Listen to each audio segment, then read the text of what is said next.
Sonic Adventure original soundtrack. I've never heard this before in my life. We're gonna start with It Doesn't Matter.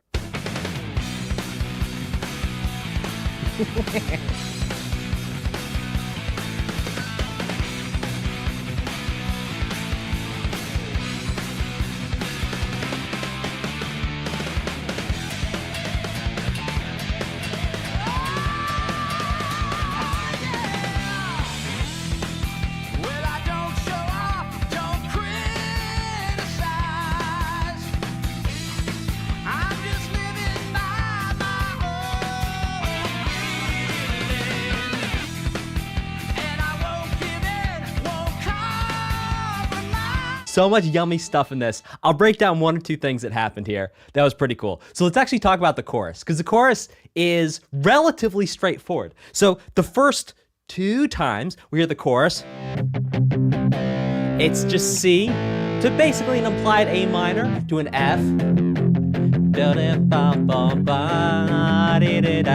to a G. So it's going 1, 6, 4, 5, a classic chord progression. If you're going, Dan, what on earth do you mean by these numbers 1, 6, 4, and 5?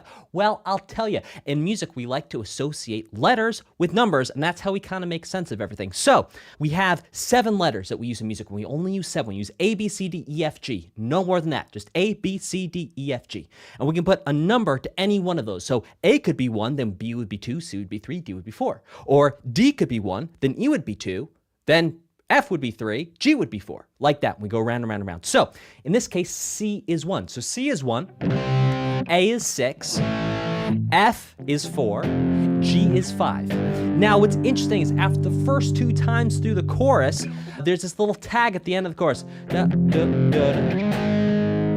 Oh, things change up. They go to the flat 6. Now, this same exact relationship between the chords we could actually hear in the third time through the chorus where they changed keys. So instead of C being the 1, D was the 1. So the last time we heard the chorus, it was D to B or B minor to G to A 2 times, or 3 maybe, anywho, and then we go back to the 4 and then same idea going to the flat 6. So what we can see with that flat 6 is really a way we can take a chord progression that sounds a little vanilla. It doesn't sound like it's too threatening. Like this chord progression right here. Especially if I play it like this.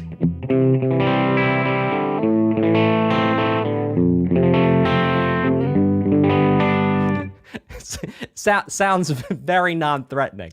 So what we do to make it a little bit more exciting, and what the composers did to make it a little bit more exciting, was add that flat 6 in there, because oh, that sounds just a little dangerous. Very cool, very fun. We'll love to keep this thing rocking and rolling. Let's go check out the next one. Believe in Myself.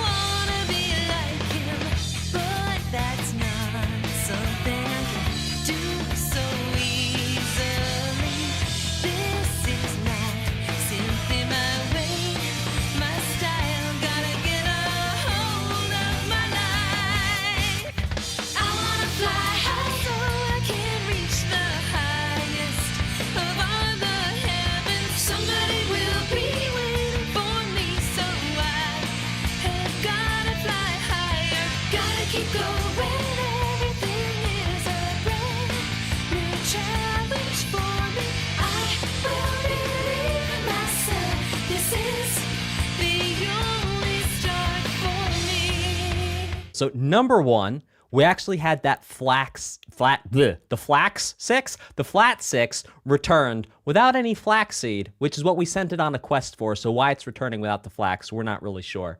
But anyway, the flat 6 came back actually here and is part of what gives this song just a little bit of teeth too. It's like, you know, you could see a little Chihuahua dog, and it looks not threatening, but all of a sudden you get closer and it goes, "Arr!" And it's like that's 100% what this sort of the vibe from this is. So right there in the verse we have C when I'm alone to E minor. So C is 1. So we have 1, 3, 4 to where? You guessed it, flat 6. Oh, and then we go again. 1. So listen to that one more time. We have 1, 3, 4, flat 6. So right there, we have 3, 6, 2, 4. Then we go back to 3, 6, 2, 5.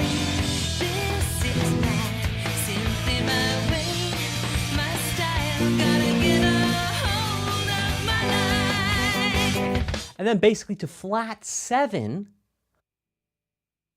then back to 5, which launches it back into the chorus. The whole thing about Sonic, it's like there's a certain element of danger, but then also a certain element of safety, especially with newer ones. You can like save any time and pick up right from your left off. The older ones, not so much. That's a conversation for another day. But here's a little element of danger.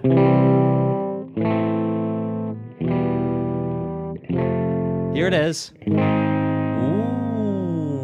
right there, that flat 6 is what creates that element of, ooh, there's something else going on. It's a little bit more rock, too. When we think about rock, that's 1, flat 6, flat 7. So having that flat 6 and flat 7 added to any chord progression really adds that element of je ne sais quoi, a little danger. It's like the chord progression shows up wearing a leather jacket driving a Mustang, and you're like, oh, that must be a cool chord progression. Okay, let's keep it going with Unknown from M.E.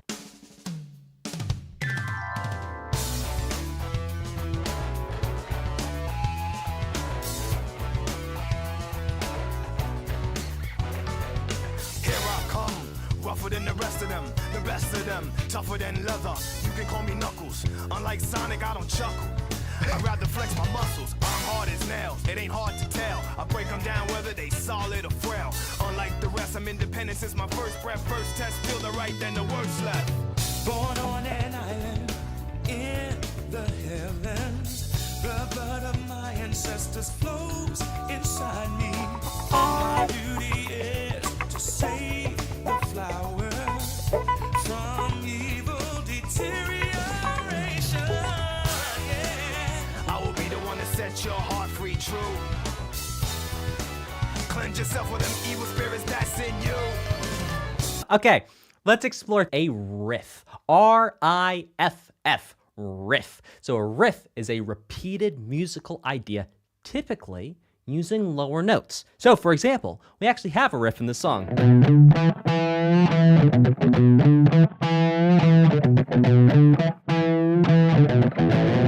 Or however the riff ended. So this particular riff, the second idea I want to explore with you, is using what is essentially the blues scale. Now, the blues scale isn't actually a thing, even though I'm saying the blues scale, which means it is a thing. Enter the twilight zone. So, the blues scale is based off a pentatonic scale. Pent like 5. Like in a pentathlon, there's 5 events, or the pentagon has 5 sides. So, there's typically 5 notes in the scale. Those are the 5. 1, 2, 3, 4, 5. Now, this riff only uses 1, 2, 3, 3.5. And that half note, that extra note in there, is called the blues note. It is one of many blues notes. And the blues note is very interesting because it's not actually a note. It is a microtonal expression. Oh, Dan, what on earth does a microtonal expression mean? I hear you ask. Well, a microtonal expression is the space between the notes. So check it out. Here's a note, here's a note, here's a note, here's a note. So between this note and this note, we have all those different little variations. Those are microtonal expressions. My sweet passion. Let's check it out.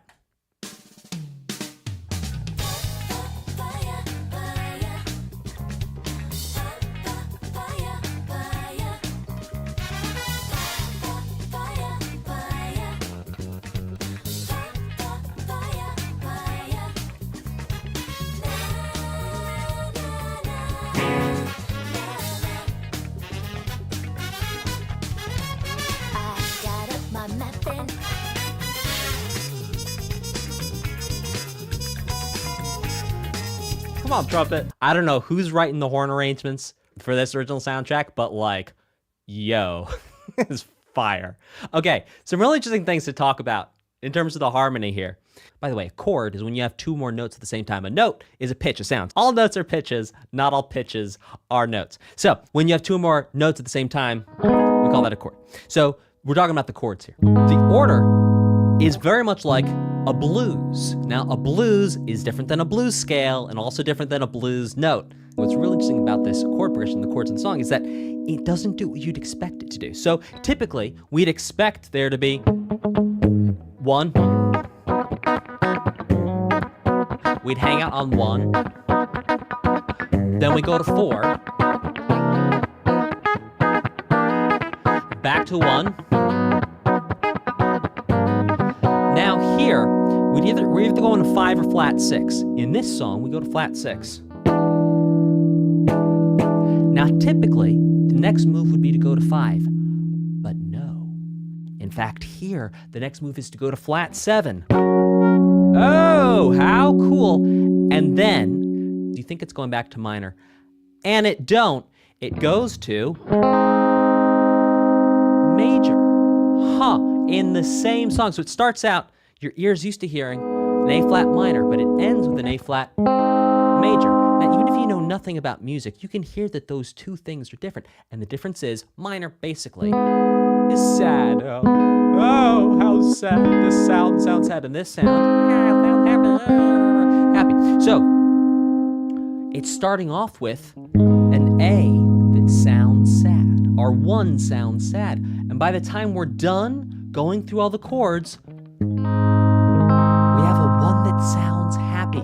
This is not incredibly common, so very interesting to hear it here. This next one is called Lazy Days, Living in Paradise.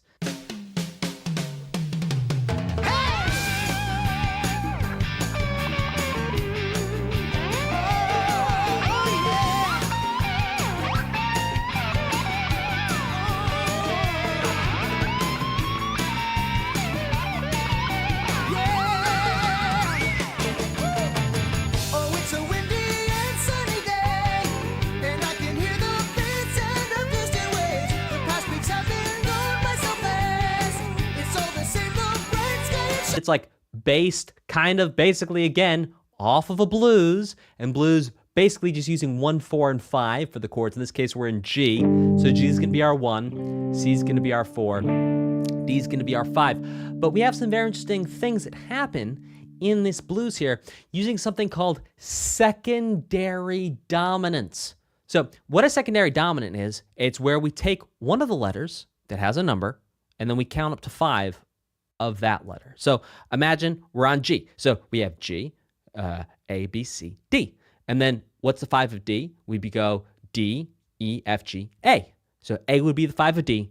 D is the 5 of G. Do you see how we're making this connection with numbers and letters? So let's do one more. So let's start on A. So A would be 1, B 2, G 3, F 4, E 5. So A is 1, E is 5. If we count it from E, E is 1, F, G, A, B. B is 5. We pick one of the numbers that's already happening in the music, and we add a 5 to it. So what happens is we have 1, 4, 1, 4. Now we're going to go to the 5 of 2. Now, to take a second to crunch those numbers there, G is 1, A is 2. Therefore, we're going to the 5 of 2. We're going to pretend A is 1. Oh my gosh, the math. We're going to count up to E. And then we go to 2, and then 5, and then back to 1. So that's a secondary dominant.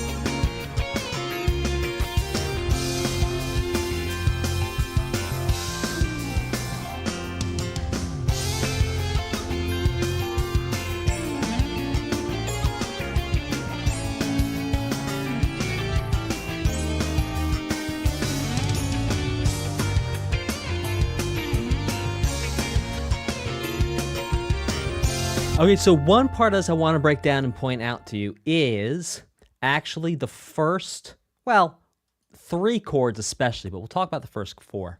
So it starts off in F. So F is now our 1, which means B, in this case B flat, is going to be our 4.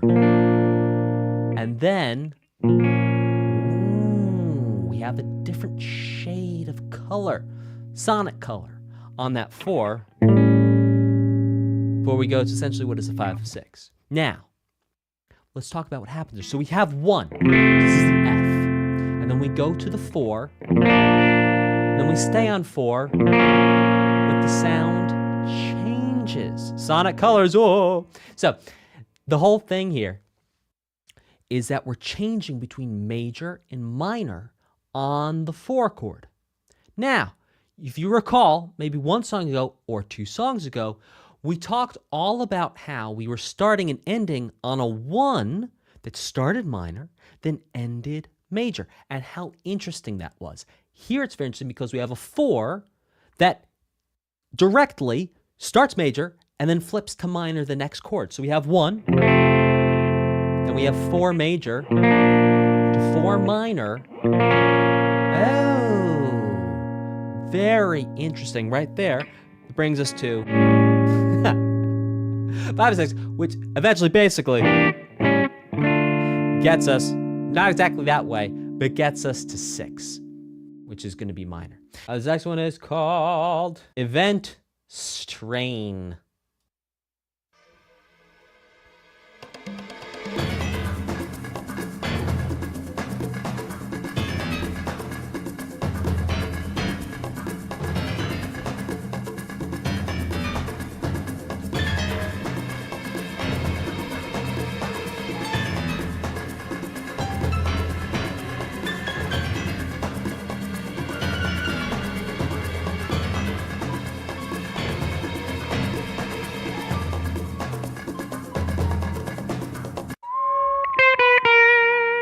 That piano's doing this. So part of what's making this sound creepy and ominous or foreboding, which might make you feel expectant that something is coming, is the use, and this is not the only thing, but it's part of what's going on here, something called a chromaticism. A chromaticism. Chromaticism. Chroma, like color, means all the notes, like all the colors. So every single note, well, there's more than 7. There's actually 12 notes because we add little extra names onto our 7 letters. So it's like saying we're going to use all the colors. Chroma, color. All the colors. All the notes. And when you use notes in a row, and you combine that with some ominous sounding drums and some strings playing very quietly in the back, that's part of what makes this sound expectant, foreboding, looming, ominous, even. Boss, chaos. Let's do this thing.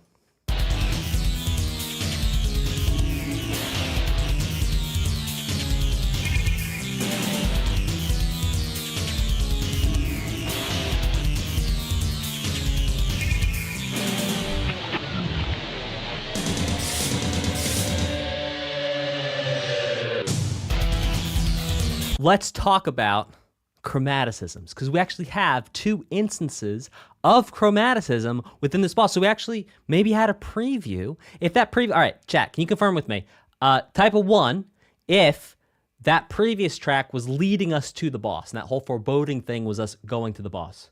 Okay, so we actually had a chromaticism in the previous one. We have 2 groups of chromaticisms, again, going down. And then, so we can actually see that same idea of the chromaticism, it's almost a foreshadowing, indeed, of the boss to come.